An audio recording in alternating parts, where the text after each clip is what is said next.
கைகள் இல்லை, கால்கள் இல்லை. ஆனால் கடவுளின் ஒரு திட்டம் இருந்தது. அவருடைய பெயர் நிக் வூயிசிச். சிறுவயதில் வாழ்க்கைக்கு அர்த்தமே இல்லை என்று அவர் நினைத்தார். பல நேரங்களில் தன் உயிரை முடித்துக் கொள்ளவும் நினைத்தார். ஆனால் ஒரு நாள் தேவன் அவருடைய வாழ்க்கைக்கும் ஒரு நோக்கம் இருக்கிறது என்று அவர் உணர்ந்தார். இன்று அவர் உலகம் முழுவதும் பயணம் செய்து ஆயிரக்கணக்கான மக்களுக்கு நம்பிக்கை அளிக்கிறார். உடல் வரம்புகள் இருந்தாலும் கடவுளின் திட்டத்திற்கு வரம்புகள் இல்லை. இன்று நம் வாழ்க்கையிலும் தேவன் அதிசயம் செய்ய முடியும்.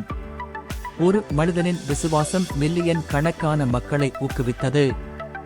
நிக் வூயிசிச் வாழ்க்கை நமக்கு ஒரு பெரிய உண்மையை நினைவுபடுத்துகிறது. தேவனுடைய திட்டத்திற்கு வரம்புகள் இல்லை.